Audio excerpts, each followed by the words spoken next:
कामकाजी बहू। रवीना के 2 बच्चे थे। वो एक बड़ी कंपनी में काम करती थी। उसके ऑफिस जाने के बाद उसकी सास उसके बच्चों को संभाला करती, लेकिन रवीना को इसकी कोई कदर नहीं थी।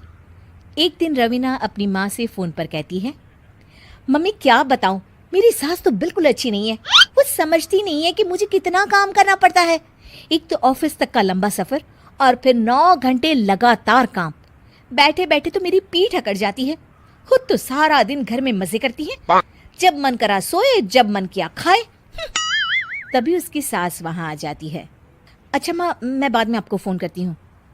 जी मम्मी जी, कोई काम है क्या आपको? क्या हुआ? रवीना बहू, सारा दिन तो तू ऑफिस के मजे लेती है, लेकिन यहाँ ये बच्चे मुझे आराम भी नहीं करने देते। मेरी तो तबीयत खराब हो रही है। तो आपको लगता है कि मैं दफ्तर में मौज करती हूँ? आपको क्या समझाऊं, छोड़िए। माँ, काम करना भी जरूरी है। मजबूरी नहीं होती तो मैं खुद ही अपने बच्चों को देख लेती। अब आज तो छुट्टी है ना, आज तो कम से कम घर का काम कर ले। बहू काम शुरू करती है। बच्चे के साथ काम करना उसके लिए असंभव हो जाता है। वो जाकर बच्चा सास को देती है और कहती है, मम्मी जी जरा बच्चा तो पकड़ लीजिए, मैं घर का काम कैसे करूं? जैसे मैं करती हूँ रोज बच्चे के साथ। तुझे बताऊं तो तू सोचती है कि कोई बड़ा काम तो है नहीं, बच्चा तो सोता रहता है। अब देख लिया।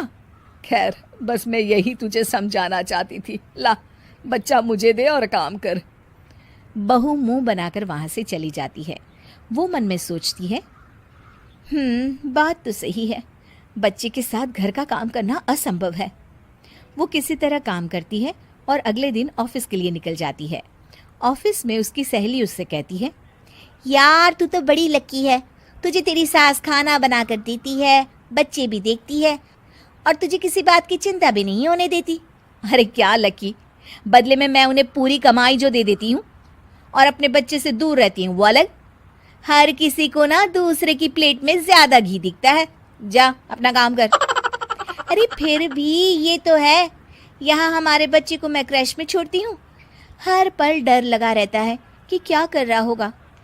खैर चल, मुझे क्या। बहू घर आती है तो देखती है कि उसकी सास उसके बच्चे को बड़े ही प्यार से खिला रही होती है। वो माँ को देखकर खुश हो जाता है। बहू मन में सोचती है कि बात तो सही है, सासू माँ सारा दिन काम करती है, मैं ऑफिस से आकर भी काम नहीं करती हूँ। वो सास के पास जाती है और कहती है, माँ जी थक गई आप? और क्या, सारा दिन चक्कर घीनी की तरह पूरे घर में घूमती रहती हूँ और अब उम्र भी नहीं रही। लेकिन चल तू बता, क्या हुआ, कुछ काम है क्या? बहू कुछ नहीं कहती, मुस्कुराकर वहां से चली जाती है। लेकिन अगले दिन सुबह सुबह बहू सास से पहले उठकर उन्हें चाय देती है। अरे आज सूरज कहाँ से उगा है, तू पहले उठ गई। चल अच्छा किया, मरने से पहले तेरे हाथ की चाय तो पी ली। चलो अब चलकर किचन में लगूं। माँ जी, आपको आज से काम करने की जरूरत नहीं है। काम करने की जरूरत नहीं है मतलब? क्या तू करेगी आज से सारा काम? इतने अच्छे तो हमारे नसीब नहीं है भाई। नहीं माँ जी, मैं नहीं करूँगी, ना ही आप करेंगी, बल्कि ये करेगी। तभी वहाँ एक काम वाली बाई आ जाती है। ये कौन है बहू? माँ जी, ये नौकरानी है और आज से सारा काम यही करेगी। मुझे माफ़ कर दीजिए माँ जी, मैं नहीं समझ पाई कि आप थक जाती हैं। आज से आप सिर्फ आराम करिए और मुन्ने के साथ खेलिए। और सास बहू बच्चे के साथ खेलने लग जाते हैं।